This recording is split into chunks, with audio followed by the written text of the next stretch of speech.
ரேங்க்குள்ள வாங்குற அந்த பையன் அன்னைக்கு ஃபெயில் ஆயிட்டு வந்திருக்கான் 7th ஸ்டாண்டர்ட்.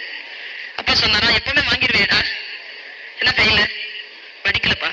சரி, நீ என்ன சொல்றியா, அப்பா உனக்கு வாங்கி தரேன், ஃபர்ஸ்ட் 3 ரேங்க் வந்துடுறியா அடுத்த டெஸ்ட்ல, ட்ரை பண்றப்பா. ட்ரை பண்ணனா நீ என்ன கேட்கறியா அது உனக்கு தரேன்டா. நான் அப்பா அந்த வயசுல அவர் என்ன கேட்டிருப்பாரு, இப்போ அவருக்கு ஒரு 50-55 வயசு இருக்கும். சின்ன வயசுல என்ன கேட்டிருப்பாரு, 3 ஸ்கெட்ச் பென் கேட்டிருக்காரு, 3 கலர். 7th ஸ்டாண்டர்ட் அவ்வளவுதானே இருக்கும். இன்னைக்கு இருக்கிற பிள்ளைங்க என்ன வேணுமாலும் கேளுன்னா சொத்து எழுதி கேட்கும். ஆனா அந்த வயக்காடு வச்சிருக்கிறல்ல, பாட்டிப்பட்ட நகை வச்சிருக்கிறல்ல, அதை வித்து இது வாங்கித்தான்னு சொல்லும். 3 ஸ்கெட்ச் பென் கேட்டிருக்கான் அந்த பையன். போனா டெஸ்ட் எதனா 3rd ரேங்க் வாங்கிட்டான். ரிப்போர்ட் கார்டு எடுத்துட்டு வீட்டுக்கு வந்திருக்காங்க. அவர் சொல்றாரு, நான் சமூக போராளியாக ஏன் இருக்கிறேன், நான் சத்தியத்தோடு ஏன் நிற்கிறேன் என்பதற்கு இது சாட்சின்னு சொல்லிட்டு சொல்றார். என்ன சொல்றார், நேரா வீட்டுக்கு வந்திருக்காரு. அப்பா இல்ல.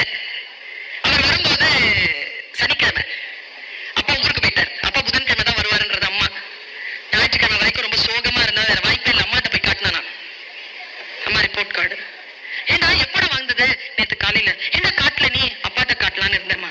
அப்பா சொன்னாருடா நீ வந்து ரிப்போர்ட் கார்டு வாங்கிட்டு வருவேன்னு. 3rd ரேங்க் வாங்கியிருக்க, அப்பா சொன்னாருடா வா அப்படின்னு வீட்டுக்கு உள்ள கூட்டி போய் அப்பா அவனுடைய கபடை திறந்து 3 ஸ்கெட்ச் பென் உங்ககிட்ட கொடுக்க சொன்னாருடான்னு சொல்லிட்டு எடுத்து கொடுத்தானா அந்த அம்மா. என்ன நம்பிக்கை பாருங்களேன். பிள்ளை 3rd ரேங்க் வாங்கிடுவோன்னு அப்பா நம்புறார். தான் வாங்கினா அப்பா கண்டிப்பாக தான் செய்வதை செய்து காட்டுவார் என்பதனை நிரூபித்த அப்பாவுக்கு பையனாக அந்த பையன் இன்றைக்கு தமிழ்நாட்டில் மிக ஆளுமையான ஒரு குழந்தையாக வளர்ந்து நிற்கிறான். நம்முடைய ஒரு சிறு அசைவு நான் யோசிச்சு பார்த்திருக்கேன். என் வீட்டுல எங்க அப்பா சொல்வாரு, போன் வந்துச்சு நான் சொல்வாரு, நான் இல்லைன்னு சொல்லும் பாரு, யார் பேசுறதுன்னு கேட்க சொல்வார். முதல்ல ஆரம்பத்துல ரொம்ப சின்ன பிள்ளையா இருக்கும்போது. அப்புறம் அதுல இருந்தெல்லாம் வெளியில வந்துட்டார் அப்பா. என் வயதில்லை, நான் எதையெல்லாம் கற்றுக்கொண்டேன்னு யோசிக்கிறேன். நான் என்ன தெரியுமா செய்வேன், போன்ல யார் பேசுறது, அப்துல் காதர் அங்கிளா, யார் வேணும் அப்படி பாப்பா, அப்பா அப்படி பாருப்பா.